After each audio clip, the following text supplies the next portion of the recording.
Abrielle Baldwin was trying to break up an argument between her siblings when one of them pulled out a gun. Fox 13's Evan Axelbank reports on what has the sheriff furious and the changes he is now calling for.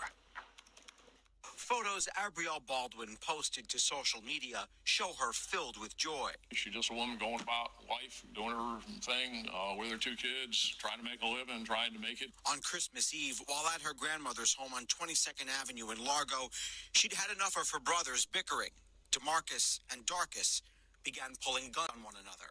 Abrielle told Damarcus, quote, "You all need to leave that stuff alone. Why you trying to start it is Christmas." They both had been fighting over Christmas presents, with the 15-year-old Darcus jealous that their mom had spent more on gifts for 14-year-old DeMarcus.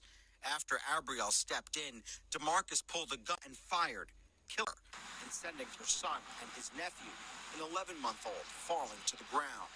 Then Darcus pulled his own and shot DeMarcus, leaving him badly injured. This proliferation of guns in the streets and guns in this area and gun hands of these kids is the worst I've ever seen it. I don't think we've ever seen it this bad. Further, the sheriff says both juveniles have been let off the hook too easily by the juvenile justice system, particularly DeMarcus, who has a history of violence against school staff and law enforcement. The sheriff is calling for tougher laws. They are not getting the consequences that they should get that keep them from doing it again and again and again. Abrielle was only 23, and now her kids, an 11-month-old and a 6-year-old, will have to grow up without her. Evan Axelbank, Fox 13 News. One of my main issues is, why were these young boys getting Christmas presents in the first place? Because they are constantly getting in trouble. And this is not trouble where, they're getting detention or they have to run laps or let's say get suspended. No, this is trouble that they're getting into where they're getting arrested. They have to go to trial, court, and different things like that. Why were they even getting Christmas presents? Christmas presents should have been done for them a long time ago. And this is not one time getting in trouble, two times getting this, several times. The younger one that actually took out his sister has a history of him putting hands on school officials and police. So he has no respect for authority. So when his sister comes as an authority figure to tell him, say, y'all need to stop that, that was a threat to him, even though that's his sister. And people can't say, oh, out of the blue. These kids have been fighting for a long, long time. Whether, people didn't take it seriously and stuff like that, I don't know. But they just didn't, out of the blue, going back and forth with each other and then pulling out guns and taking out each other. No, they've been bickering. They've been fighting. They've been doing stuff like that. Because how it started, if you didn't listen to the whole newscast, well, I didn't put the whole newscast too. So the mother took them Christmas shopping. Why they even going Christmas shopping, I don't even know. But this is how we enable our children. Because it's not only the juvenile justice system that is to blame. It's a lot of people to blame. Okay, the mother took them to the store. While they're in the store, I guess whatever store that they were going to, the 15-year-old, that's the lighter skinned one, noticed that the mom was getting more stuff for the younger one, who's like the darker skin, darker than the other brother. And then they started going back and forth in the store. I would have leave that store. Nobody ain't getting nothing. You embarrassing me in public. And you know how, when kids get jealous, they going back and forth being so loud. None of y'all would get anything.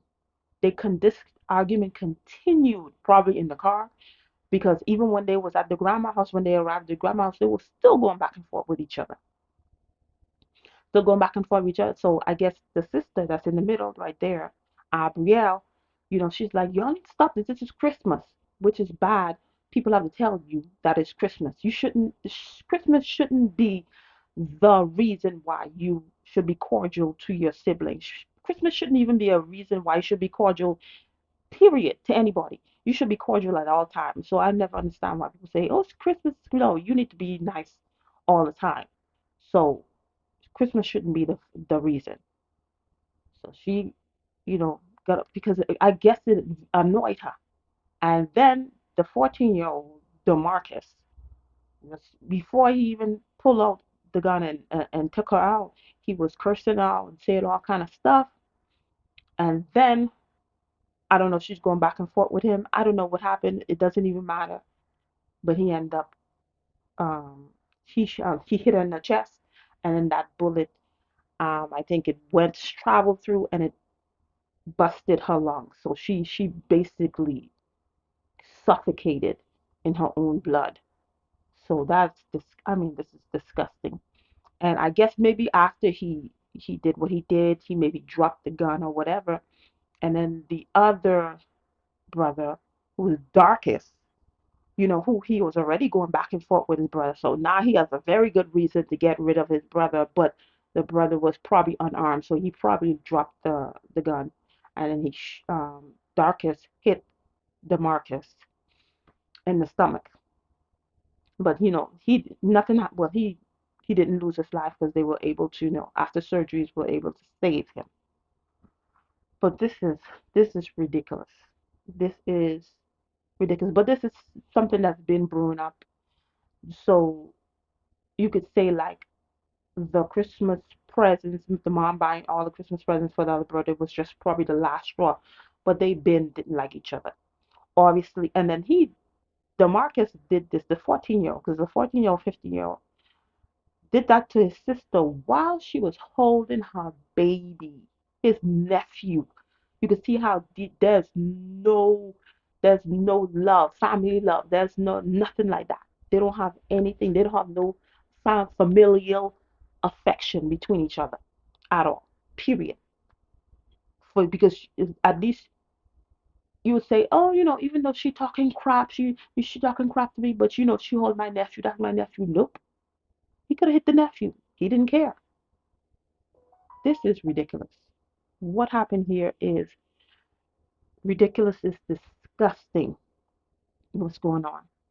And I blame a lot of people. Yes, the juvenile justice system be so light on these kids, but then the parents are part of the problem too, because I've heard parents, their kids be getting in all type of trouble.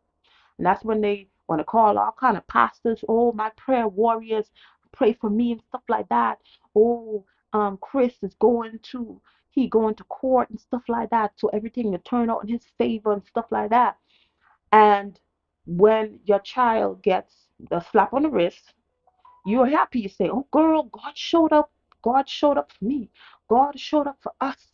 God made a way. And not knowing that you actually, instead of you saw that they gave him a slap on the wrist, you should have said, as a parent, when your child get in trouble, instead of, you know what, I think he should spend a month in jail. He needs to pay a consequence. But no, oh no, God showed up for me. Oh yes, God did it for us. Yes, God came through, girl.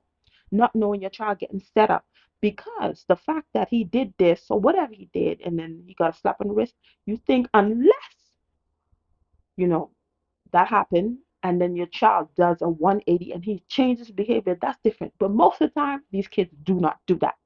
They continue to get into mischievous and destructive behaviors, and then that's when you end up burying your child, or your child end up getting life, or death row. Because when he first stole, when he first robbed somebody, when he first did this, they gave him a slap on the wrist, and you was like, yes, girl, yes, child, yes, child, because most of the time it's the mothers. Most of the time it's the mother. Yes, child, yes, yes, God came through for us.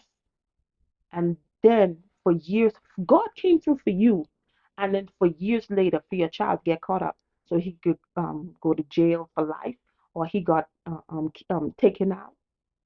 The God showed up for you, so you could lose your child? No. Some stuff is you being set up and you don't see that.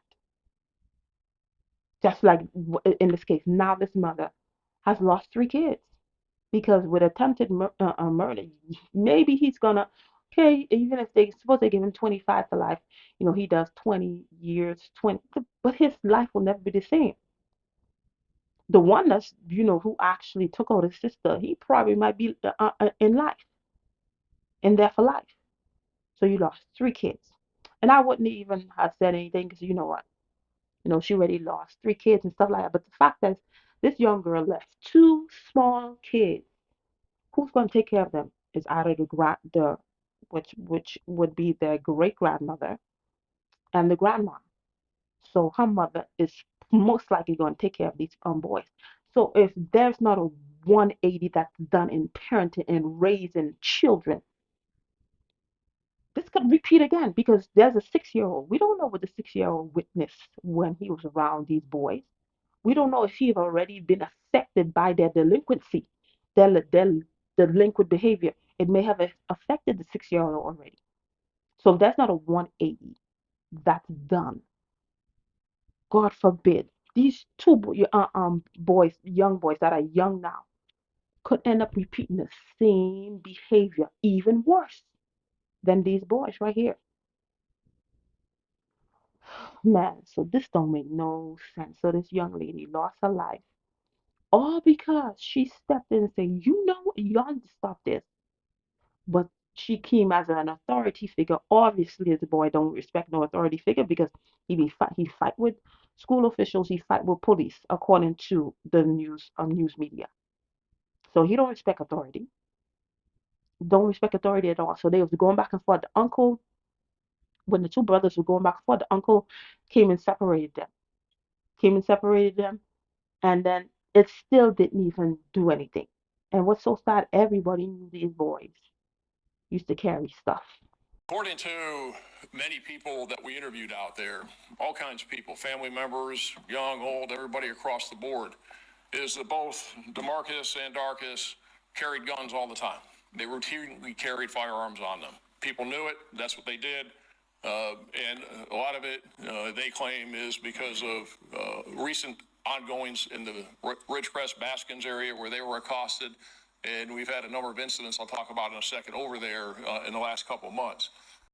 So instead of wasting money on buying Christmas presents, so y'all, because most of the time people just be buying Christmas presents at this point just to show off the Instagram and Facebook and Twitter and Snapchat that, hey, I could still buy, even though the economy is bad, I can still buy Christmas presents for my bad kids. Even though all year they've been wreaking havoc, mostly everywhere they go, but they still got Christmas presents. So instead of wasting money, because that's a waste of money, serious waste of money, because now you're gonna have to bury your one of your children and then pay lawyers for both kids.